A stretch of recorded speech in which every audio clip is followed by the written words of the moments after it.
प्रधानमंत्री नरेंद्र मोदी आज बेंगलुरु पहुंचे। वो अपनी दक्षिण अफ्रीका ग्रीस यात्रा के समापन के बाद भारत की सिलिकॉन वैली पहुंचे। प्रधानमंत्री इसरो टेलीमेट्रो ट्रैकिंग और कमांड नेटवर्क का दौरा करेंगे। वो चंद्रयान 3 मिशन में शामिल वैज्ञानिकों से मुलाकात करेंगे।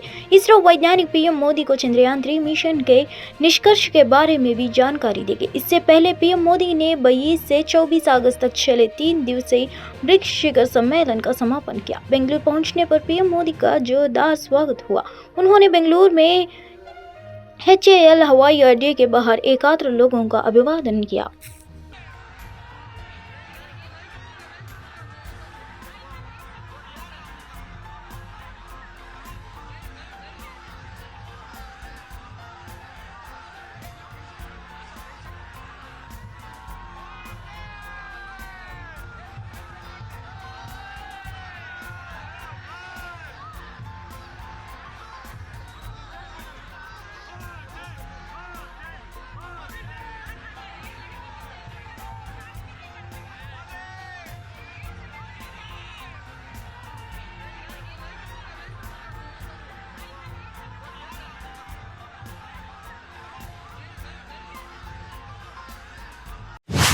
प्रधानमंत्री नरेंद्र मोदी ने बेंगलुरु में इसरो टेलीमेट्री ट्रैकिंग के command network mission control complex के रास्ते में लोगों का अभिवादन किया। वह चंद्रयान 3 मिशन में शामिल इसरो टीम के वैज्ञानिकों से मुलाकात करेंगे। पीएम मोदी के एक झलक पाने के लिए सुबह सुबह बड़ी संख्या में लोग इकट्ठा हुए। प्रधानमंत्री जो दक्षिण अफ्रीका के बाद ग्रीस में थे, 26 अगस्त को बेंगलुरु में उतरे। चंद्रयान 3 ने 23 अगस्त को चंद्रमा के दक्षिणी ध्रुव पर उतरने वाला दुनिया का पहला देश बनकर इतिहास रचा।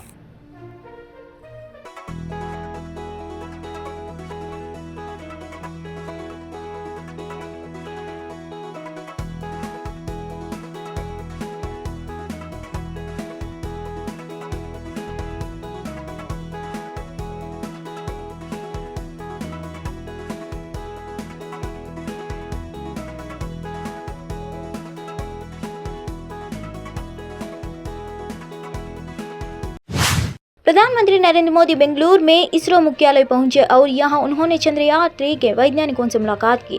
यहां इसरो कमांड सेंटर में पीएम मोदी को वैज्ञानिकों ने पूरा चंद्रयान मॉडल दिखाया। प्रधानमंत्री नरेंद्र मोदी बेंगलुरु में इसरो मुख्यालय पहुंचे और यहां उन्होंने चंद्रयान 3 के वैज्ञानिकों से मुलाकात की। यहां इसरो कमांड सेंटर में पीएम मोदी को वैज्ञानिकों ने पूरा चंद्रयान मॉडल दिखाया। उन्होंने चंद्रयान 3 मिशन के निष्कर्ष और प्रगति के बारे में जानकारी भी दी गई। प्रधानमंत्री मोदी ने इसरो प्रमुख के गले लगाकर पीठ थपथपाई। उसके बाद इसरो प्रमुख ने प्रधानमंत्री को चंद्रयान 3 को प्रोसेस के बारे में बताया। इसरो प्रमुख ने पीएम मोदी को यह भी बताया कि चंद्रयान 3 कैसे चांद पर उतरा, उसके बाद वो रोवर प्रज्ञान कैसे काम करेगा। प्रधानमंत्री ने सारी चीजों को समझा।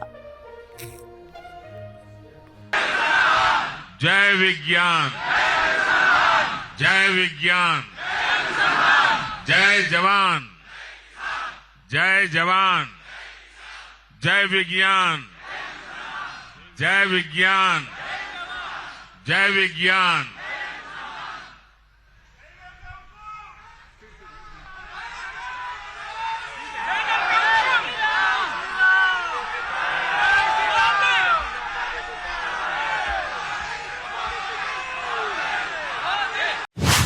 कवियत्री मधुमिता शुक्ला हत्याकांड में उम्र कैद की सजा काट रहे उत्तर प्रदेश के पूर्व मंत्री अमरमणि त्रिपाठी और उनकी पत्नी मधुमणि की रिहाई शुक्रवार को हो गई है।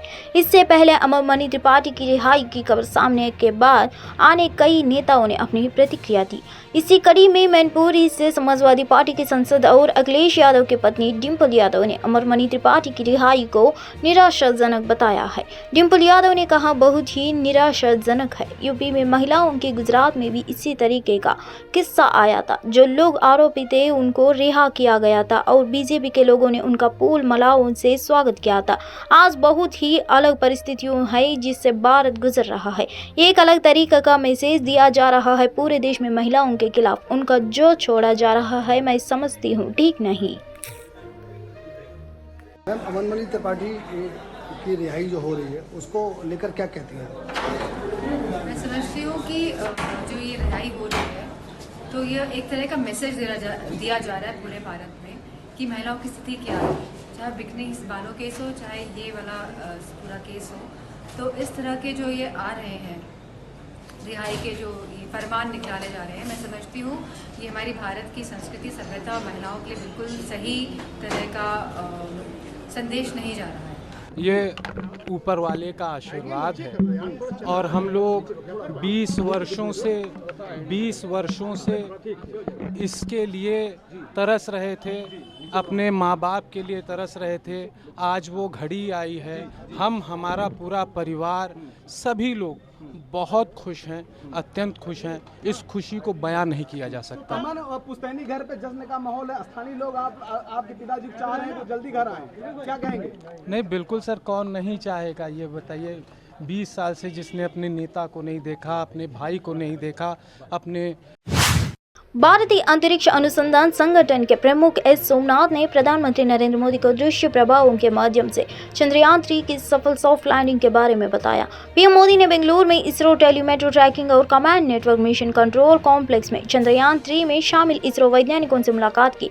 प्रधानमंत्री, जो दक्षिण अफ्रीका के बाद ग्रीस में थे, 24 अगस्त को बेंगलुरु में उतरे। 30 अगस्त को चंद्रयान 3 ने दक्षिणी ध्रुव पर उतरने वाला दुनिया का पहला देश बनकर इतिहास रच दिया। Meet us on that day, and you are here, and thank you so much for your gracious presence today amongst us. And today we look forward to your words of wisdom, your vision, your expectation from us, and for all those words we are at ears to you. Honorable Pradhan Mantri ji, आपको मेरा स्वागत इसरो में, ये control centre में। Thank you sir.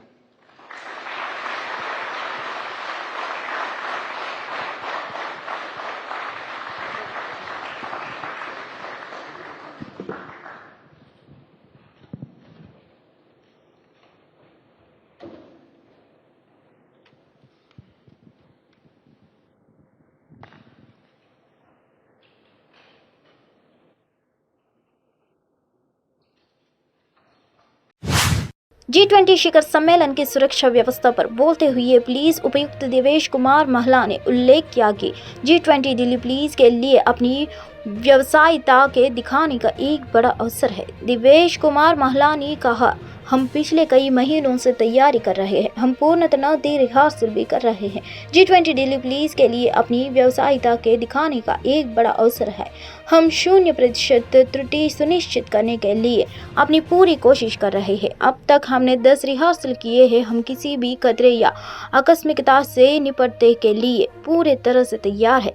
Bharat के अध्यक्षता में राष्ट्रीय राजधानी में अगले महीने शुरू होने वाले G20 के 18वें राष्ट्राध्यक्षों और शासन अध्यक्षों को शिखर सम्मेलन के साथ दिल्ली पुलिस अधिकारी उच्च अधिकारियों के आगमन के दौरान वाहनों की सुचारू आवाजाही सुनिश्चित करने के लिए विशेष व्यवस्था करने में व्यस्त है। कि जो कि वीवीआईपी मूवमेंट होता है तो उनको सेफ्टी एंड सिक्योरिटी को ध्यान में रखते हुए कुछ ट्रैफिक रेस्ट्रिक्शंस हैं और एयरपोर्ट की सेफ्टी के लिए हमने एक्स्ट्रा पिकेट और स्कैनिंग का सिस्टम किया है। तो मेरी सिर्फ रिक्वेस्ट है कि अगर आप पब्लिक कन्वेंस का यूज करें, जैसे कि मेट्रो, अगर आप पब्लिक कन्वेंस का यूज़ नहीं कर पा रहे हैं किसी कारण से, तो आप एयरपोर्ट आते वक्त थोड़ा एक्स्ट्रा समय अपने पास लेके आएँ, क्योंकि आपको कहीं एक्स्ट्रा स्क्रूटनी या पिकेट पे चेकिंग या आपकी स्कैनिंग में आपको एक्स्ट्रा समय लग सकता है। और अगर आप उस समय आना हुआ जब वीवीआईपी का मूवमेंट है, G20 डेलीगेट्स का मूवमेंट है, तो उसके लिए आपको ट्रैफिक जाम का भी सामना करना पड़ सकता है। लोक जनशक्ति पार्टी के राष्ट्रीय अध्यक्ष और बिहार के जमुई से लोकसभा सांसद चिराग पासवान ने आरोप लगाया कि बचाव करना और फंसाना सीएम नीतीश कुमार की कार्यशैली का हिस्सा है। चिराग पासवान ने कहा, सबसे पहले बेचारा शब्द क्या है? वह लालू यादव हमारे राज्य के पूर्व मुख्यमंत्री थे। लालू यादव ने कैया को आवाज देने का काम किया है। नीतीश कुमार खुद को इतना बड़ा समझाने लगे कि उन्हें बेचारा कह रहे हैं। इस भाषा के इस्तेमाल के पीछे सीएम की ये सोच गलत है। ये न्यायिक प्रक्रिया का हिस्सा है। बचाव करना और फंसाना सीएम नीतीश कुमार की कार्यशैली का हिस्सा है। हम सभी ने उन्हें समय समय पर कानून बदलते देखा है। हम सभी भारत के कानूनों में विश्वास करते हैं और अदालत जो भी निर्णय लेगी वह निर्विवाद होगा। करना, जब जरूरत ना हो तो उन लोगों को फंसा देना और जब उनकी जरूरत हो तो उन लोगों को बचा लेना, ये काम मुख्यमंत्री नीतीश कुमार जी अभी तक करते आए हैं। और इसीलिए जब कोई दूसरा करे तो उनको लगता है कि ये उसी भूमिका में इसको किया जा रहा है। हम लोगों का विश्वास है भारत की न्यायिक प्रक्रिया में, भारत के कानून में। न्यायालय जो भी फैसला लेगा वो सबको सर्वमान्य होगा, उसमें किसी को बचाने या फंसाने की कोई बात ही नहीं है। एथेंस में प्रधानमंत्री नरेंद्र मोदी से मुलाकात के बाद ग्रीस में इस्कॉन में प्रमुख गुरु दयानिधि दास ने कहा कि वह पीएम मोदी की दयालुता और दूरदर्शिता से प्रभावित है। गुरु दयानिधि दास ने कहा, मैं उनकी दयालुता, उनकी दूरदर्शिता से बेहद प्रभावित है। हम उन्हें लंबे समय से जानते हैं। हमने दुनिया भर में उनके साथ कई बार बातचीत की और हम उनसे बहुत प्यार करते हैं। नेताओं में मैं उनसे सबसे अधिक प्रेम करता हूँ क्योंकि वे कृष्णा के भक्त है। And a big art. Amongst the leader, I love him the most, more than everybody else, because he's a devotee of Krishna. So he knows how to help people from all point of view. I am highly impressed, with the meeting with him. उपराष्ट्रपति जगदीप धनखड़ के शुक्रवार के उपराष्ट्रपति निवास में India Spora G20 forum के सदस्यों के साथ बातचीत की। भारत की अध्यक्षता में राष्ट्रीय राजधानी दिल्ली में अगले महीने शुरू होने वाले G20 के 18वें राष्ट्राध्यक्षों और सेशन अध्यक्षों के शिखर सम्मेलन के साथ दिल्ली पुलिस अधिकारी उच्च अधिकारियों के आगमन के दौरान वाहनों की सुचारू आवाजाही सुनिश्चित करने के लिए विशेष व्यवस्था करने में व्यस्त है। मेगा इवेंट के लिए राष्ट्राध्यक्षों सहित प्रतिनिधियों की प्रोफाइल। इस बीच दिल्ली के उपराज्यपाल वी.के. सक्सेना ने शुक्रवार को आगामी G20 शिखर सम्मेलन के लिए चल रहे काम और तैयारियों की समीक्षा के लिए एक उच्च स्तरीय बैठक की अध्यक्षता की। उपराज्यपाल ने कहा कि यह सुनिश्चित करने के लिए युद्ध स्तर पर काम किया जाना चाहिए कि नागरिक, बिजली, बागवानी, चिकित्सा और सुरक्षा तैयारियों में कोई कमी न रह जाए, क्योंकि सभी परिकल्पित परियोजनाओं को पूरा करने के लिए अगले 7 दिन महत्वपूर्ण।